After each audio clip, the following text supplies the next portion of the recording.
হিজরা বা খুনসা যারা, এদেরকে ইসলাম অধিকার দিয়েছে, এদের অধিকার ইসলাম নিশ্চিত করেছে। তারা কিন্তু সালাত আদায় করার জন্য আসতে পারে, তাদের কাতার ইসলাম নির্ধারণ করেছে। তো তাদের হক নির্ধারণ হবে, তারা যেই অঙ্গ দিয়ে পেশাব করে সেই অঙ্গের উপরে তারা যদি পুরুষের মতো হয় তাহলে পুরুষের হকের সাথে তাদের হকটা নির্ধারণ হবে। তাদেরকে আল্লাহ রাব্বুল আলামিন যেভাবে সৃষ্টি করেছেন, যদি সৃষ্টিগত কারণে তারা মহিলাদের মতো অধিকতর আকরাব হয়, নিকটবর্তী হয়, তাহলে মহিলাদের যে অধিকার সে অধিকার তাদেরকে নিশ্চিত করতে হবে। তার মানে যেই হিজড়ারা নারীদের মতো, যে হিজড়াদের গঠন অথবা দেখতে অথবা তাদের সৃষ্টিগতভাবে আল্লাহ তাআলা যাদেরকে নারীদের মতো বানিয়েছে, তারা নারীদের সঙ্গে কাতারবদ্ধ হয়ে নামাজ পড়বে।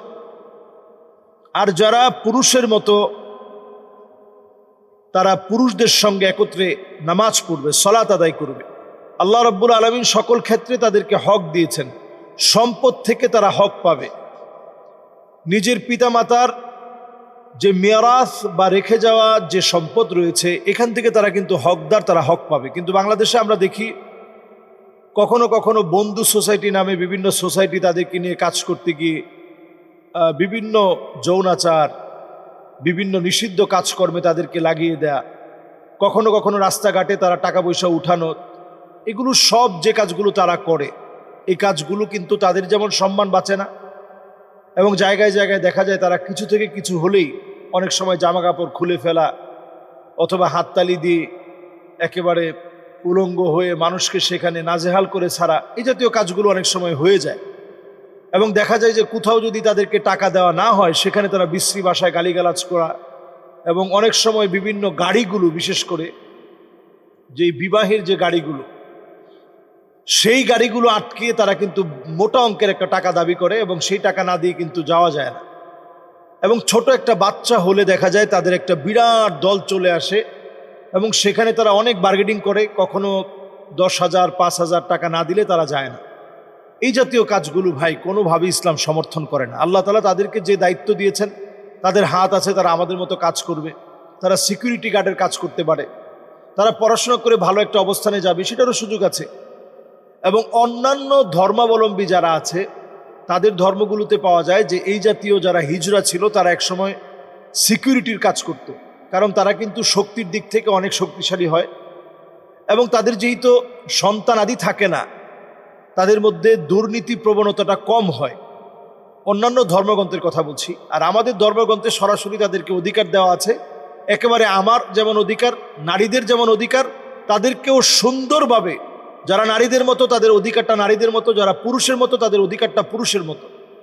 সুতরাং তারা এইভাবে হাততালি দিয়ে টাকা পয়সা উঠানো অথবা তাদেরকে সমাজ থেকে বিচ্যুত করে দেওয়া অথবা তাদের জানাজায় কেউ অংশগ্রহণ না করা, এগুলো কোনোভাবেই ইসলাম সমর্থন করে না। তাদের জানাজা হবে একেবারে আমাদের জানাজার মতো, তাদেরকে দাফন কাফন করা হবে আমাদের দাফন কাফনের মতো, এবং তাদেরকেও হুবহু ইসলাম যে সম্মান আমাদেরকে দিয়েছে তাদেরকেও সে সম্মানটুকুন দিয়েছে। এই সম্মান ধরে রাখার দায়িত্ব তাদের।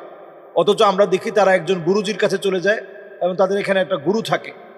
এই গুরু, সে অনেক সময় দেখা যায় সে আসলে কিন্তু পুরুষ, সে শুধুমাত্র টাকা অর্জনের জন্য সে হিজড়াদের গুরু সেজে সকলের টাকাটা সে আত্মসাৎ করে, শুধুমাত্র তাদেরকে নামকাস্তি কিছু খাবার দাবার, 3 বেলা খাবার আর কিছু প্রসাদনী, তাদের সাজগোজের জন্য কিছু প্রসাদনী দেয়, আর বাকি টাকাটা তারা মেরে দেয়।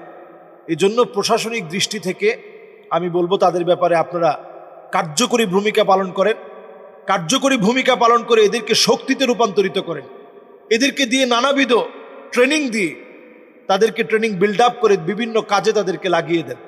তারা কিন্তু সকল কাজ খুব সুনিপুণভাবে ভালোভাবে করতে পারে, বিশেষ করে সাজসজ্জা এই জাতীয় কাজে তারা খুব ভালো করে। এবং তারা দেখা যায় যেহেতু তারা কষ্টের কাজগুলো খুব ভালো পারে, শক্তিশালী কাজগুলো তারা ভালো পারে, এবং বিভিন্ন গার্ডের কাজ তারা জীবন দিবে, কিন্তু তারা তাদের যার জন্য সে কাজ করতেছে সেই কাজ কিন্তু ছেড়ে যাবে না। তো এই কাজগুলো তাদেরকে দিয়ে করানো যায়। বিভিন্ন বডিগার্ড হিসেবে আরও বিভিন্ন তাদেরকে মোবাইল সার্ভিসিং সহ, সেলাই মেশিনের কাজ সহ বিভিন্ন কাজ তাদেরকে শেখানো যায়। তাদের জন্য নতুন নতুন প্রতিষ্ঠান করে ওই প্রতিষ্ঠান থেকে তাদেরকে একটা শক্তিশালী মানুষ হিসাবে, 2টা শক্তিশালী হাত হিসাবে তাদের হাতগুলোকে কাজে লাগানো যেতে পারে। অন্যথায় তারা যেভাবে মানুষের কাছে হাত পেতে অথবা মানুষের কাছ থেকে জোরপূর্বক চাঁদা আদায় করে যেভাবে চলে, এটা ইসলাম কিন্তু সমর্থন করে না। আল্লাহ আমাদেরকে বোঝার তৌফিক দান করুক।